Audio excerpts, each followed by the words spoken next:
welcome to the Riga Security Forum 2024 podcast. My name is Imants Lieģis, and I will be speaking today with Edward Lucas, who is Senior Advisor at the Centre for European Policy Analysis in London. Welcome, Edward, and thanks very much for being with us today. And of course, Edward Lucas is a long-standing friend of the Baltics and of Latvia, and is an expert on Russia, security policy and European affairs. So our subject today is Russia's war against Ukraine, a stalemate or a checkmate. So Edward, Russia's war against Ukraine is coming up to really its 11th year, but the third year of the full-scale war, which began on the 24th of February 2022. So what's your view on the current state of affairs in the war? I mean, is it a checkmate? Is it a stalemate? Well, first of all, Imants, it's great seeing you, and you're one of the many people in the Baltic States who's educated me over many years, starting right back in the occupation era when I first came to Soviet-occupied Latvia. I think it's certainly not checkmate, and it's not really a stalemate because there's a lot going on, both on the positive and on the negative side for Ukraine. So we see on the positive side the strike on the Caspian Sea fleet by Ukrainian drone, which came out yesterday. We see continued dramatic innovation by the Ukrainians in their development of long-range drones and long-range missiles, and in battle to innovate on the battlefield, the Ukrainians are certainly not losing. We also see the continued degradation of Russian infrastructure with these strikes, including ones right up in the north, far away from Ukraine. On the other hand, Ukraine's got difficulties. It's running out of soldiers, and the mobilization is politically stressful, and the Russians are advancing in small quantities of land, but in many different places. There's a sort of multiple piecemeal setbacks, and over time these turn from tactical problems into strategic ones. And Kharkiv in particular is suffering because it's so close to the border. And the biggest problem for the Ukrainians is they're not able to use effectively the weapons they've got. And that is not their fault. That's the West's fault, and it's particularly Joe Biden's fault. So I think what we really see is not a stalemate on the battlefield. We see paralysis in Washington, D.C. and the Biden administration. That is the root of really all Ukraine's problems. Well, on that, of course, there's also the move by Ukraine to actually take some Russian territory in Kursk, which is an additional factor, perhaps, and that's maybe it was done as part of a negotiating process in the future on the part of Ukraine. You mentioned the Biden administration. We're now in the period of transition. It's an outgoing administration.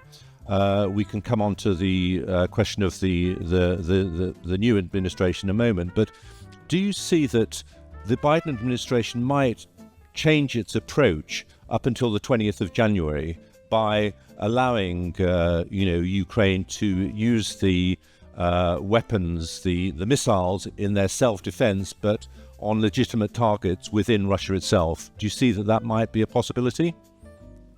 Well, I think wishful thinking's been a great problem for us, and we've always hoped for the best, and often it hasn't happened. So I'm cautious about expecting a radical change of mind from the Biden administration. It's possible they may feel that they can now bequeath whatever they bequeathed the Trump administration, and so maybe their risk appetite will grow. I would be happy if they just got all the aid out of the door. As President Zelensky said the other day, 90% of what America promised hasn't arrived yet. And there's a real danger that come mid-January and the inauguration, the new President Trump will just say, right, nothing else is going to Ukraine. He wants to send a signal to Zelensky that he's serious about bringing the Ukrainian side to the negotiating table. But I think we are stuck on this partly because of European inactivity. I said that the problem lands, the buck stops with Biden in a way it does, but the fact that the Americans play such a role is the result of European timidity and stinginess and indecision and complacency over many years. And when I was door knocking in Pennsylvania, I was talking to people who were voting for Trump. I was campaigning for Harris, and they said, put very bluntly, Europe is rich, Europe's big, fix your own shit. And we are big and we are rich, and we don't fix our problems. And although I think Ukraine is a symptom of a global security problem, it is actually in our backyard, and we Europeans are big enough and rich enough actually to do this if we wanted to. And what do we need to do then, Edward? I basically, as European states, I mean, okay, I think we have a recognition in Latvia and the region to give the maximum support without conditions to the Ukrainians, but you know, we're not large players. It's good that at least you know, some of the bigger capitals are now listening since the 24th of February 2022 and saying, yes, we should have listened more to the Baltics, to Poland earlier. But what do you think collectively, Europe, and here I think it's important to take in the United Kingdom and not confine it to what the European Union should do? Well, I suppose, put very bluntly, I'd say be like the Baltics, be like Denmark. You know, there are countries that I think are irreproachable in the, you know, they're not the richest countries in Europe, and they're the biggest contributors per, compared to their GDP or to their population. But there's an awful lot of big, rich European countries, and probably Germany stands out there, but you could also mention France, Spain, Italy, who are not in the forefront, and others such as Belgium that are really lagging.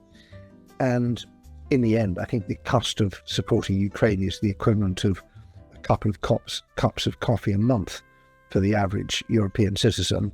Or we could make it a cup of coffee a day, and we'd still not be doing enough. But that would be absolutely horrible. So I think the first thing is money. Ukraine is able to produce a lot more defence material than it's doing at the moment, and the constraint there is money. Now, there's other things that they can't produce, like air defences, and I'd be strongly in favour of sending European air defences to Ukraine, and some countries have done that. I think we can send them more. Now, the German Taurus missile doesn't depend on American software, so it's not subject to the same veto from Washington that the British Storm Shadow missile is, so obviously we could send that. And then I think we need boots on the ground. I would be all in favour of putting large numbers of European air defence troops and others in the western half of Ukraine to make that a kind of haven which can't be attacked, in order to free Ukrainian soldiers for the front line. And if it was me, I'd be assembling a European Foreign Legion to go into frontline combat. Because in the end, we are in an existential struggle with Russia. And we can either do it with a strong, united Ukraine on our side, or we can wait till Ukraine's beaten and then try and do it without Ukraine, and probably in much less advantageous conditions. So we've got to do it sooner or later, and I'd rather do it sooner. And I wish we'd done it earlier. But yeah, so there's a lot that Europe can do. We also have two nuclear powers in Europe, the French and the Brits, and I think we could rethink the European nuclear umbrella. And you've touched on Brexit. I think Brexit was a profoundly stupid move by the Brits, not helped by the Europeans. And we should be trying to reverse the damage on that as well. And perhaps the shock of looming defeat in Ukraine, which I fear we are seeing, and the shock of the Trump presidency may make the Europeans do things that they previously regarded as impossible. Well, there are indications, certainly between we had the on the day of the elections, when the results about Trump being the next president, we had an immediate phone call between Olaf Scholz and Macron. We had that same evening, we had the meeting of the two defense ministers of Germany and France, initiated by Minister Pistorius. But at the same time, we had the coalition meeting of Germany, which resulted in the fall of the current government. So we see, I mean, how do you see the role of the important European governments. We have certain stability in London because of the new Labour government, which came in with a strong mandate. Macron has internal problems. Scholz has internal problems. So isn't it the case that Poland needs to be brought in a bit more? You mentioned Italy, Spain, both of which, by the way, are present with their troops in Latvia. Yes. Well, I think there's a lot to do, and I think we need to accept that the EU and NATO are not really going to work well as in current circumstances, because they're too big and too divided to make decisions speedily. So we have a kind of pro-Moscow axis now developing in the EU with the Austrians and the Hungarians, and I think the Slovaks, and possibly soon also the Bulgarians.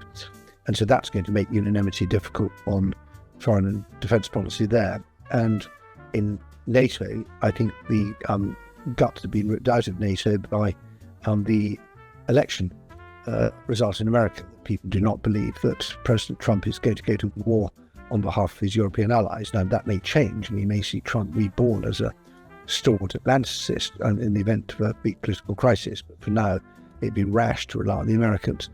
And that means we need some alternatives. We need minilaterals. And I think the two obvious ones are, first of all, the Nordic-Baltic grouping, in which I'd also include Poland. And that's broadly the Joint Expeditionary Force, which is an existing military framework. And I think we need to build that up into a not just military, but political framework, and also cooperate on the sub-threshold threats which we're seeing at the moment, and bring in Poland, so move to kind of JEF plus. And that's an urgent task. I think the other thing which you've touched on is we need the big countries to form a kind of big country club. And traditionally, France and Germany have been the motor of the European Union. That's not really working because Germany is in a state of political paralysis and President Macron is so weakened at home.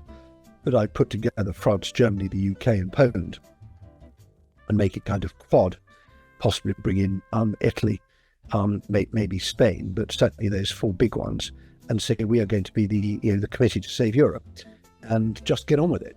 And we are able to negotiate from a position of great strength, given our economic clout in Europe. People forget how big Europe's GDP is, how big its population is, how attractive Europe is, and how much the rest of the world needs things that we can do.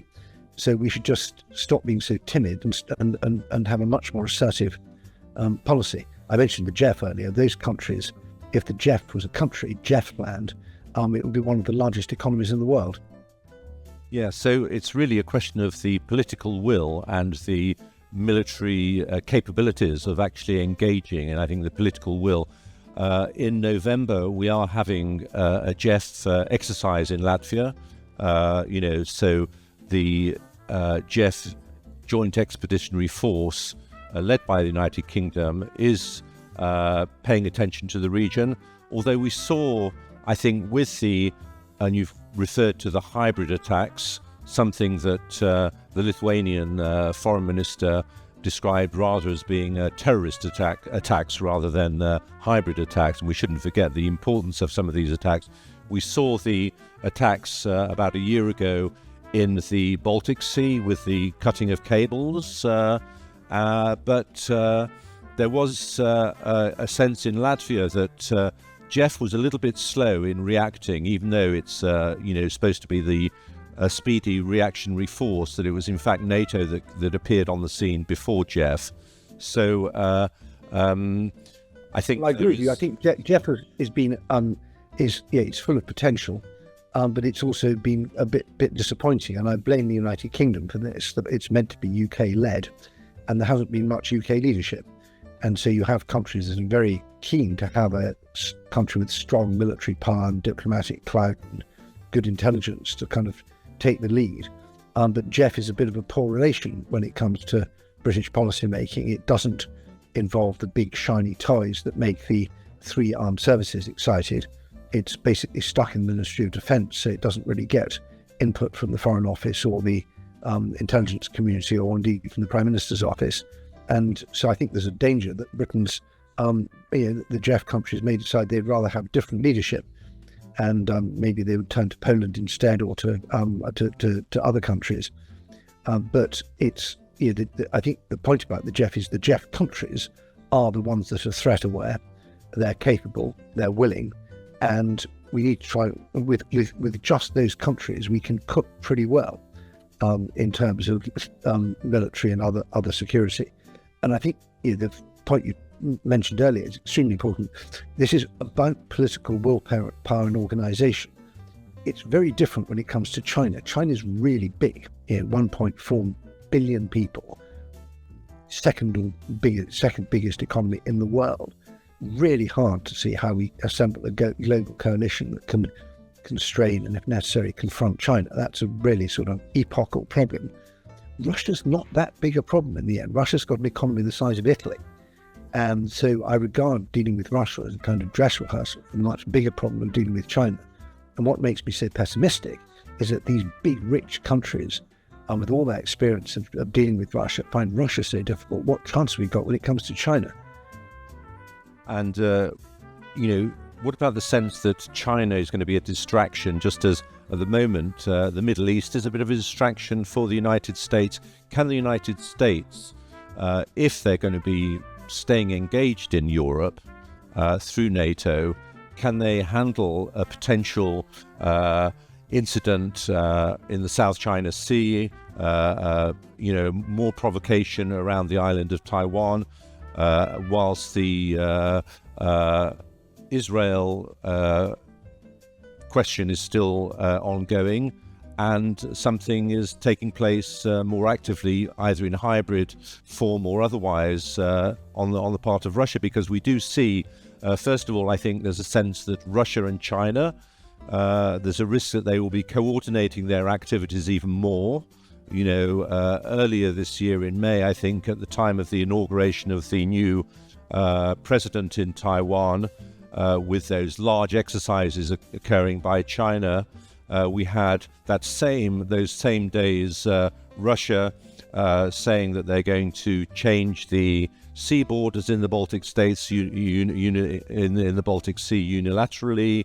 They referred to changing the border with Estonia, and these things affect NATO and the European Union directly. But then the question is, the distraction element, and can globally, can we rely on the United States to deal with Russia, or will they be too distracted by China? What's your sense in the years ahead? Well, I think that first of all, we shouldn't assume we can depend on the United States. This era, which started with the D-Day landings, Berlin airlift, these great Cold War events and the Second World War events, I do think that era is over. It's been diminishing for some time. I think it started when the Bush administration went down the route of the global war on terror, which gave basically a free pass to Russia and China because they were so concerned about other things. And it continued with the Obama era pivot to Asia and the reset and other things. And there's been some better moments over the years, but on the whole, we see I think the old assumptions of the transatlantic alliance are fraying very fast. And that's, I think, a pity from an American point of view, because America is much better able to deal with its other issues if they have the Europeans on side. But anyway, that's the choice the Americans have made, and we bear some of the blame for that in Europe as well, for not having spent more on defence and not being better, allies. And now I think the United States is facing this sort of polycrisis of, there's problems in Russia, and you've got the Iran, Middle East issue, and China. And they're overstretched. This is a clear example of imperial overstretch. And I think that probably the Middle East is going to be the loser, because in the end, the United States doesn't need the Middle East for the reasons it used to have. It used to be that was where the oil came from, so it was a very strong reason to be in there. Now there's the historic alliance with Israel, but I think that's under strain, and Trump being very transactional, I think may actually prove a much harder partner for the Israelis than Biden. And that really leaves China, and that I think is the struggle of the 21st century, whether China goes from being a regional power to being a global power, and whether it can bust what it regards as the unfair and illegitimate constraints that are put on it as a result of the post-1945 settlement. So they don't like the idea of Taiwan as a sort of quasi-independent country. They don't like the network of American bases and alliances that they see as constraining them. They don't like a global economic order that doesn't work the way they want. There's lots of things they don't like, and that will be the big struggle. And I think it's an open question whether the United States prevails, China prevails, or whether we find a new modus vivendi. Yeah. Let's go back. Let's get back to our region and the what's happening in Ukraine. What could happen in the next few months, because there's always been an urgency on the sense, and certainly during this year, an urgency for the need for support to Ukraine being given. But we saw that President Zelensky came out with his victory plan. There's talk about another peace conference that he initiated earlier this year. Do you think that these initiatives on the part of the Ukrainians, and they are being very innovative, we have to hand that to them, do you think they can now, in the current circumstances with a President-elect Trump, will they be of any relevance in as the months ahead proceed prior to the inauguration of Trump, or will we have Trump trying to get the 24-hour agreement even before he is inaugurated? I think that it's very easy on the campaign trail to say we are with Ukraine as long as it takes, which is what the Democrats have said, or we'll get the war over in a day, which is what the Trump campaign was saying. And as I've said earlier, I'm extremely disappointed, fed up with the Biden administration. I don't think Harris would have been likely to be much better. So we had a sort of slow slide to disaster where Ukraine is bleeding to death with its hands tied together because of the American restrictions on long strikes into Russian territory. And Russia has successfully shown that nuclear blackmail works, which is an appalling precedent to set with long-term implications. So the current situation, which is a war of attrition, isn't really sustainable. What Trump can do differently, I think, depends very much on the Russians rather than the Ukrainians. He can clearly try and bludgeon Zelensky into accepting some kind of ceasefire along the current contact line. Whether Zelensky would survive that under Ukrainian domestic opinion is another question, but I can see there's a kind of landing zone where Ukraine would be offered NATO membership and security guarantees in exchange for accepting the loss of territory. But would Putin accept that? And I'm not sure he would. I think Putin sense victory. He wants the complete capitulation of Ukraine. To use the Russian term, it's denazification, which means the eradication of national identity. They want Russian as an official language. They want demilitarization. They want to turn Ukraine into another Belarus. And I'm not sure that Putin is going to will accept Ukraine in NATO and a division of territory. I talked to a very senior intelligence source from a country not far away from yours, who said that their reading of Russia's war aims is they want the three main cities, Kharkiv, Kiev and Odessa, with the rest of Ukraine to the west of them being a Nikopole, a barren field. And I don't see why Putin at this stage would accept the sort of deal that might be possible. I think he would want to keep on going, and so that would put Trump in a difficult position. Does he then wash his hands? The other side of Trump's proposal was that if Russia wasn't going to play ball on his ideas of having a quick resolution to the war, then he would give maximum support to Ukraine and provide more missiles with them, etc., etc. Can we take that aspect seriously?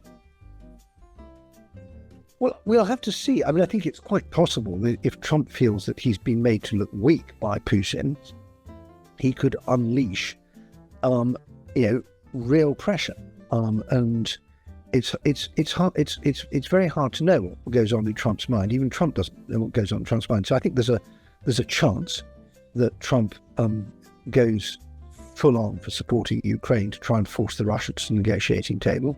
I think there's a chance that Trump washes his hands of it and says, Europeans, it's over to you. I think there's a chance that he gets a deal because he wants I think Trump would love a Nobel Peace Prize, and that he's able to put kind of something together. But there are huge problems with this. What happens with sanctions? Are we going? Will Russia insist on the lifting of all sanctions, and will Western countries go along with that? Does he want formal Western recognition of the occupied territories? Again, there's lots of countries that won't accept that. So to some extent, the full deal that would satisfy Putin isn't in Trump's gift. And I think that there's we're going to see some very hard bargaining, and I'm not sure we're going to see a deal at the end of it. And do you think his deal making will be to the exclusion of having the Ukrainians at the table? We've had this policy of nothing about Ukraine without the Ukrainians, and not to mention the fact that will the Europeans be excluded from sitting at the table? Do you envisage it'll be a sort of a type of deal making that Trump would perhaps like, me and Putin together?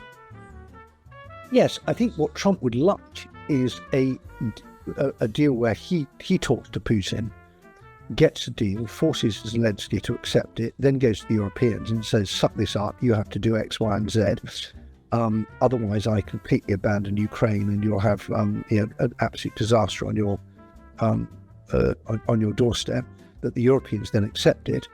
He then gets a Nobel Peace Prize and goes back to Washington saying, job done. That's what Trump would like. Whether that will happen is another question. And it's possible the Europeans will say, sorry, President Trump, we will support Ukraine now, even if you won't. And we will make a much bigger effort and perhaps hope to turn the tide on the battlefield. Europe could do that. It's rich enough to do it. It's big enough to do it. That would be another outcome. I think it would be. I find it really hard to imagine that Trump would be able to put enough pressure on the Europeans to get them to accept a deal which leads to the utter humiliation and destruction of Ukraine. I think the Europeans would prefer to make big sacrifices to keep Ukraine going, because in the end the Europeans are aware of the threat from Russia, and they know that if Russia basically wins this one, Russia won't stop.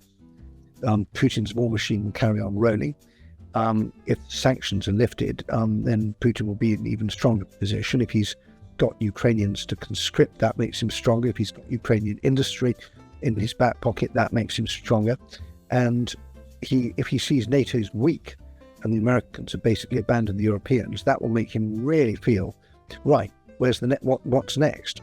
So I would be, and I don't think even the worst European leaders like Scholz would actually sign up for that. And there we're talking about the potential consequences, which I think we would be on the front line, certainly, of a potential Putin game plan, which actually continues with his imperialistic ambitions to recreate, a wider Russian empire, which is fundamentally what he's trying to do. Yes, and I think it's really important just to look at what Putin is actually saying. And at the start of the war, he issued terms to NATO, where he said you have to withdraw all NATO forces back to the pre-1991 NATO border. He wants a cordon sanitaire stretching from northern Norway down to the Black Sea. And I don't think that's acceptable for any of the countries concerned, and I don't think that the Poles won't go along with that. And if it did happen with the collapse of NATO, you would immediately see countries like Poland making very different strategic decisions. And I think you might well see a scramble towards getting nuclear weapons.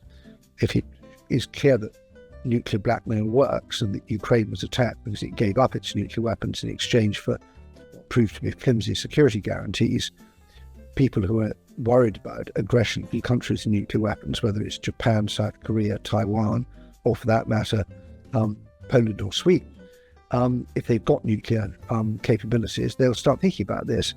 Remember, during the Cold War, Sweden was actually getting ready to get its own nuclear weapons in the era of neutrality. And so I think that the consequences of a collapse of the existing order will not be surrender. It will be proliferation and a much more dangerous world. Okay, well, thanks very much. We're coming to a close. Is there any advice that you could give to Latvia, the Baltic states, and any optimistic note that you'd like to close on? Well, I think the thing I would most worry about is the sub-threshold attacks, whether it's abductions, beatings, arson, explosions, cyber attacks, air and maritime incursions, or land incursions. This is the kind of grey zone between peace and war.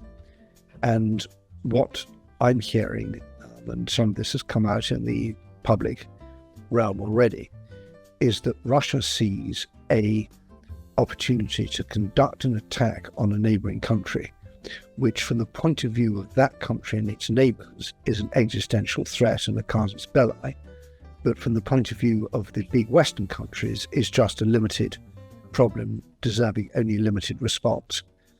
And I think if Putin does that successfully, he might do it from Belarus, or more likely with the Wagner Group, one of these these mercenary armies. You'll be in a position where, say, Latvia is invoking Article 5 and wants an armed response, and the big Western countries are saying no. This is basically a police matter, and that's extremely dangerous. You might even get to a position where countries like Poland or Finland were wanting to use their precision weapons to strike, say, Kaliningrad or bases within Russia, and big Western countries are ordering them not to. That's extremely dangerous.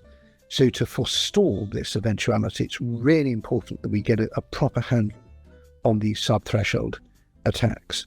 And that means both building our resilience so that they don't work, and building a deterrence ladder so that if they do happen, we can respond in a way that really hurts Russia. That's what I'm working on at the moment. And I think that is really the top priority, because that's the great danger. I'm not really worried about enormous Russian columns of tanks hurtling towards through Latvia towards the Suwałki Gap. I think that is the sort of attack that NATO could deal with, actually. I'm much more worried about the sort of attack that we're not prepared for, because that is the one that offers Russia the greatest opportunity. Okay, thanks very much to Edward Lucas for this fantastic analysis and this discussion. And obviously, you've left us with a lot to think about and a lot to actually get on with, both from our perspective and from the perspective of our major allies in Europe and across the Atlantic. Thank you very much. Thank you for your excellent questions. Thanks.